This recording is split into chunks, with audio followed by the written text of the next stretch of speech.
ദൈവ തിരുനാമത്തിന് മഹത്വമുണ്ടാവട്ടെ. Bible reading പ്രോഗ്രാമിൽ സംബന്ധിക്കുന്ന ഏവർക്കും കർത്തൃനാമത്തിൽ സ്നേഹവന്ദനം.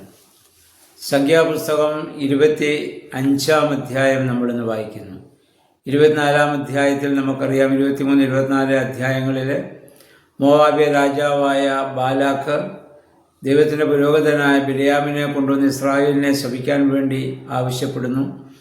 പക്ഷേങ്കിൽ അതിനു പകരം അനുഗ്രഹിച്ചിട്ട് ബിലയാം അവിടെ നിന്ന് പോവുകയാണ്. ബിലയാമിനും ആഗ്രഹമുണ്ടായിരുന്നു ബാലാക്കിനെ സഹായിക്കുവാൻ. കാരണം സമ്പത്തും അധികാരങ്ങളും അതുപോലെ തന്നെ സ്ഥാനമാനങ്ങളും ഒക്കെ അദ്ദേഹത്തിന് ലഭിക്കുമായിരുന്നു. പക്ഷേ യഹോവയുടെ കൽപ്പനയെ ലംഘിക്കാൻ പറ്റാത്തത് കൊണ്ട് മനസ്സോടെയാണെങ്കിലും അപ്പോൾ ദൈവാത്മാവിനാൽ അവൻ ചില പ്രവചനങ്ങളൊക്കെ നടത്തി, ഇസ്രായേലിന് അനുകൂലമായ പ്രവചനങ്ങളൊക്കെ നടത്തി അവിടുന്ന് പോകുന്നു. പോയ സമയത്ത് ബിലയാം ബാലാക്കിന് ചില നിർദ്ദേശങ്ങൾ കൊടുത്തുവെന്ന് പിന്നീട് നമുക്ക് മനസ്സിലാക്കാൻ പറ്റും. അതായത്, ഇസ്രായേൽ ജനത്തിൻ്റെ ഇടയിൽ നിങ്ങളുടെ സ്ത്രീകളെ അയക്കുക. മോവാബ്യ സ്ത്രീകൾ കാണാൻ നല്ല സൗന്ദര്യമുള്ള സ്ത്രീകളാണ്. അങ്ങനെ ഇസ്രായേൽ ജനം അവരുമായിട്ട് വ്യഭിചാരത്തിൽ ഏർപ്പെടാൻ കാരണമായി തീർന്നു. അതാണ് 25 അധ്യായത്തിൽ നമ്മൾ വായിക്കുന്നത്. മോവാബ്യ സ്ത്രീകളുമായി പരസംഗത്തിൽ അവർ ഏർപ്പെടുകയും അത് മുഖാന്തരം അവരോടുകൂടി ഭക്ഷിക്കുകയും അവരുടെ ദൈവത്തെ ആരാധിക്കാനായി തുടങ്ങി.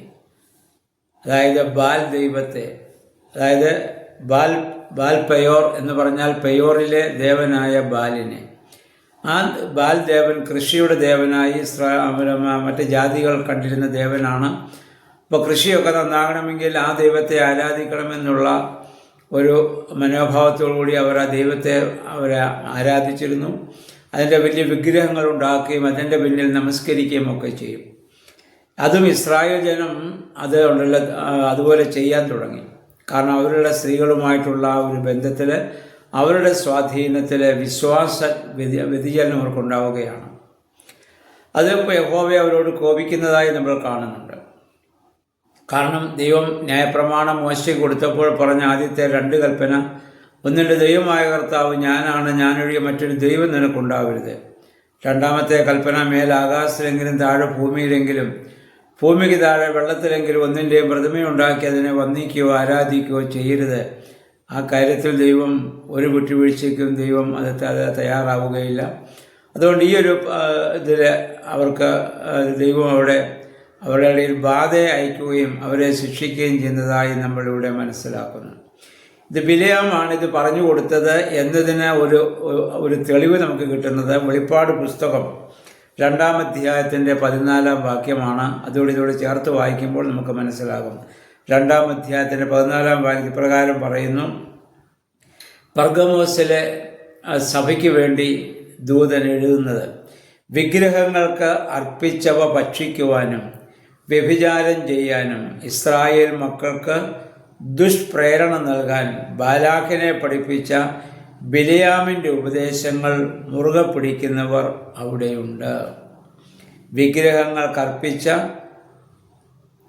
ഭക്ഷിക്കുവാനും വ്യഭിചാരം ചെയ്യാനും ഇസ്രായേൽ മക്കൾക്ക് ദുഷ്പ്രേരണ നൽകാൻ ബാലാക്കിനെ പഠിപ്പിച്ച ബിലയാമിൻ്റെ ഉപദേശങ്ങൾ, അത് മുറുകെ പിടിക്കുന്നവരായ ആളുകൾ ഇപ്പോൾ നിങ്ങളുടെ ഇടയിലുണ്ട് എന്ന് അനേക നൂറ്റാണ്ടുകൾക്ക് ശേഷം ഇതാ ഇവിടെ യോഹന്നാസ്ലീഹായ്ക്കുണ്ടായ വെളിപ്പാടിൽ നമ്മളിത് കാണുകയാണ്.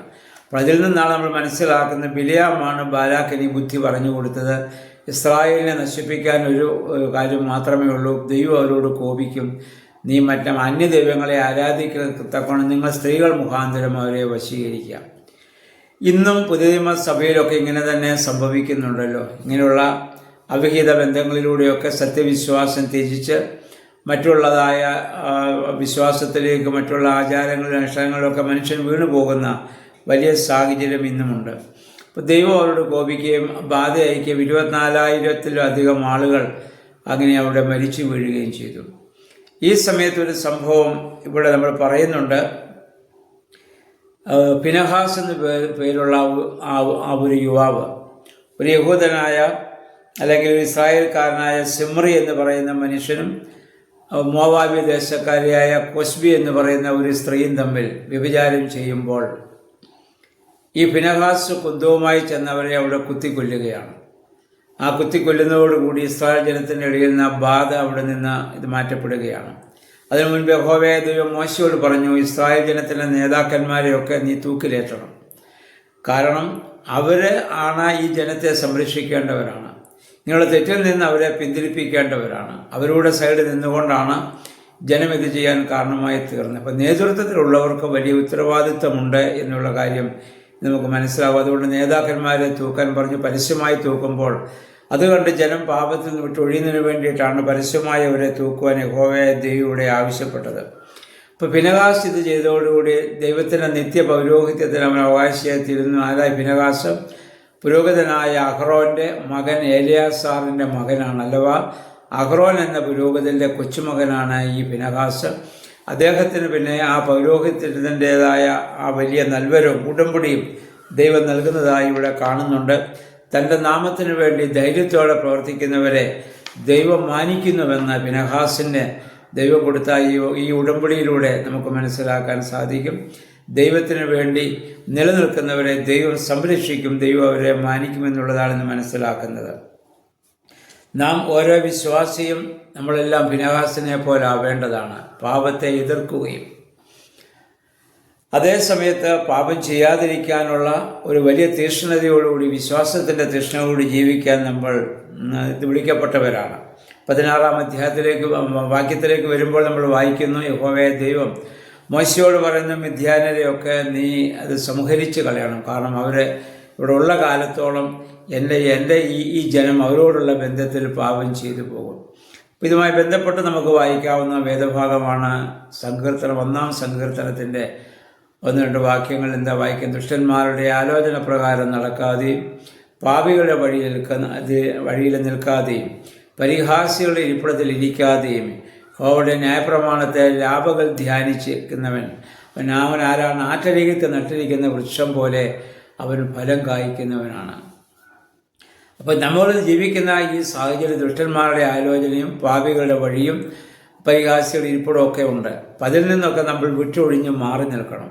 അപ്പോഴാണ് നമ്മൾ വിശുദ്ധരായി തീരുക, ദൈവത്തിൻ്റെ മക്കളായി തീരുക, ദൈവത്താൽ സ്നേഹിക്കപ്പെടുന്നവരായിട്ട് നമ്മൾ തീരുന്നത്.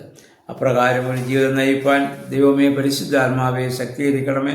നമുക്കറിയാം, പാപം ചെയ്യാൻ അവസരമുണ്ടായിട്ടും ചെയ്യാത്തവനെ മാത്രമേ നീതിമാനെന്ന് പറയാൻ സാധിക്കുകയുള്ളൂ. നമുക്ക് നീതിമാന്മാരും നീതിമതികളുമായിട്ട് തീരണമെങ്കിൽ ഈ ഭൂമിയിൽ പാപം ചെയ്യാൻ ധാരാളം അവസരവും പൈശാചിക പ്രലോഭനങ്ങളും പ്രബോധനങ്ങളും ഒക്കെ നമുക്ക് നേരിടാം. അതിനെയൊക്കെ ദൈവികമായ ശക്തിയാലും ദൈവവചനത്തിൻ്റെ ശക്തിയാലും അതിജീവിപ്പാൻ നമുക്കിടയാകണം. 25-ാം അധ്യായം വായിക്കുമ്പോൾ ഫിനെഹാസ് എന്ന വ്യക്തിയെ മനസ്സിൽ ധ്യാനിച്ച് അതുപോലെ പാപത്തോട് എതിർത്ത് നിൽക്കുവാൻ ദൈവമേ പരിശുദ്ധാത്മാവെ ശക്തീകരിക്കണം. നമുക്ക് പ്രാർത്ഥിക്കാം. ദൈവത്തിൻ്റെ പരിശുദ്ധാത്മാവ് അതിന് നമ്മെ എല്ലാവരെയും സഹായിക്കുമാറാകട്ടെ.